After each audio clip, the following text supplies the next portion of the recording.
എല്ലാവർക്കും ക്രിസ്തുയേശുവിൻ്റെ നാമത്തിൽ സ്നേഹവന്ദനം.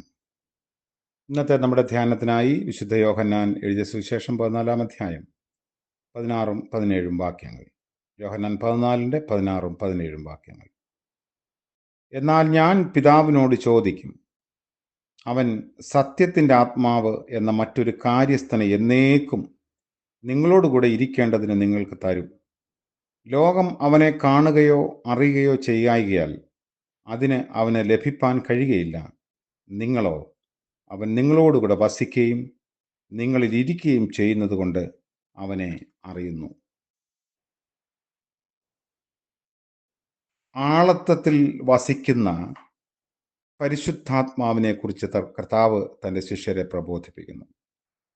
യോഹന്നാന്റെ ചിന്തയിൽ സ്വർഗീയ പിതാവും യേശു തമ്പുരാനും തമ്മിലുള്ള സ്നേഹത്തിൻ്റെ ആവിഷ്കരണം പിതാവിനോടുള്ള യേശുവിൻ്റെ അനുസരണം തന്നെയാണ്. തൻ്റെ അനുസരണത്തിലൂടെയാണ് യേശു തൻ്റെ സ്വർഗീയ പിതാവിനോടുള്ള സ്നേഹം പ്രകടമാക്കിയത്. നിഷ്കപടവും യഥാർത്ഥവുമായ സ്നേഹത്തിൻ്റെ ആവിഷ്കാരം അനായാസകരമല്ലെങ്കിലും യേശുവിൻ്റെ ശിഷ്യർ തങ്ങളുടെ അനുസരണത്തിലൂടെ ഗുരുവിനോടുള്ള സ്നേഹം കാട്ടിക്കൊടുക്കണം.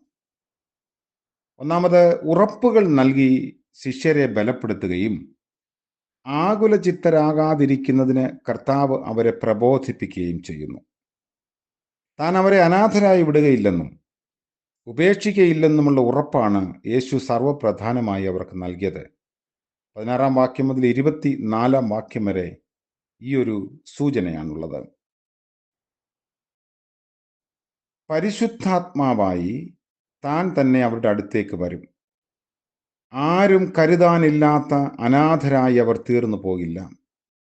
ഞാൻ നിങ്ങളുടെ അടുക്കൽ വരും, നിങ്ങൾ എന്നിലും ഞാൻ നിങ്ങളിലുമെന്ന് നിങ്ങൾ അറിയും.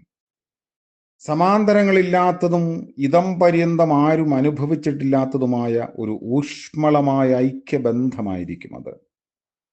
ഉത്ഥിതനായ കർത്താവ് തൻ്റെ അനശ്വരമായ ജീവൻ അതിൻ്റെ മുഴുവൻ ശക്തിയോടും കൂടെ തൻ്റെ ശിഷ്യരുമായി പങ്കുവയ്ക്കും എന്ന വാഗ്ദാനമാണ് നൽകുന്നത്.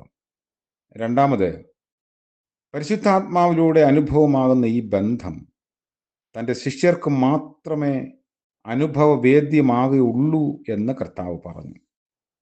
ത്രിയേക ദൈവം ശിഷ്യരിൽ വാസം ചെയ്യുന്നതിൻ്റെ ഫലമായാണ് നിസ്തുലമായ ദൈവിക പരിജ്ഞാനം ശിഷ്യർക്കുള്ളത്. ലോകത്തിന് ഈ ദൈവത്തെ അറിയുന്നതിന് കഴിയില്ല. ലൗകികമായ ദൈവരഹിത ഘടനകളെയാണ് ലോകം എന്ന ഒരു സംജ്ഞയിൽ യേശു തമ്പുരാൻ ഉൾക്കൊള്ളിച്ചത്. ദൈവത്തെയും ദൈവിക സ്വാധീനങ്ങളെയും അംഗീകരിക്കാത്ത മനുഷ്യർ, ദൈവമില്ല എന്ന മട്ടിൽ ജീവിക്കുന്നവർ, തങ്ങളുടെ ക്രിയകളാലും മനോഭാവങ്ങളാലും സ്രഷ്ടാവിൽ നിന്നും അകന്നു ജീവിക്കുന്ന സൃഷ്ടികൾ ആണ് അവർ.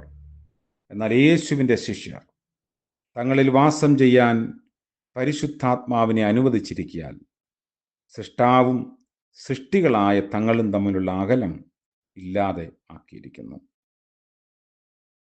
മൂന്നാമത്, ത്രിയേക ദൈവവുമായുള്ള കൂട്ടായ്മയും സംസർഗവും ശിഷ്യർക്ക് ഇനിയും ദൈവത്തെക്കുറിച്ചുള്ള തിരിച്ചറിവുകൾ നൽകിക്കൊണ്ടേയിരിക്കും. ദൈവത്തെ സ്നേഹിക്കുന്നവർക്ക് ദൈവിക കൽപ്പനകൾ ലഭിച്ചുകൊണ്ടിരിക്കുകയും സ്നേഹത്തിൻ്റെ അനുസരണ ഭാവത്താൽ അവർ അത് അനുസരിച്ചു കൊണ്ടിരിക്കുകയും ചെയ്യും. നേരത്തെ സൂചിപ്പിച്ചതുപോലെ ദൈവവചനത്തെ അനുസരിക്കുന്നത് തന്നെയാണ് ദൈവത്തോടുള്ള സ്നേഹത്തിൻ്റെ ആവിഷ്കാരം. ദൈവം അവരിൽ വസിക്കുകയും പോകേണ്ട വഴികൾ അവർക്ക് കാട്ടിക്കൊടുക്കുകയും ചെയ്യും. വെളിപ്പെടുത്തി ലഭിച്ച ദൈവിക അനുശാസനകളെ അനുസരിക്കുന്നതാണ് കൂടുതൽ വെളിപ്പാടുകളുടെ അടിസ്ഥാനം. ദൈവം ഒരിക്കലും വിശദീകരിച്ച തീരാത്ത മർമ്മങ്ങളെ അതർഹിക്കുന്ന ഹൃദയങ്ങൾക്ക് നൽകിക്കൊടുക്കും. ഓരോ സാഹചര്യ സന്ദർഭങ്ങൾക്കും അനുയോജ്യമായ ദൈവവചന ആലോചന ദൈവം തൻ്റെ ഭക്തർക്ക് നൽകുകയും ചെയ്യും. ഈ ഭാഗം നമ്മളെ ഓർമ്മിപ്പിക്കുന്നു.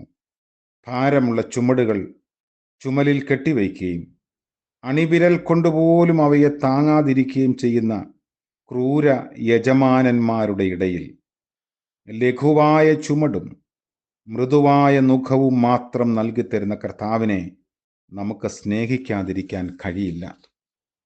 പുറത്തുനിന്ന് താങ്ങുന്നതിന് പകരം ആളത്വത്തിൻ്റെ ഭാഗമായി നമ്മെ ശക്തീകരിക്കുന്ന ദൈവ സാന്നിധ്യം നമുക്ക് അനുഭവമാക്കാൻ പരിശുദ്ധാത്മാവിലൂടെ ഇടയാകും.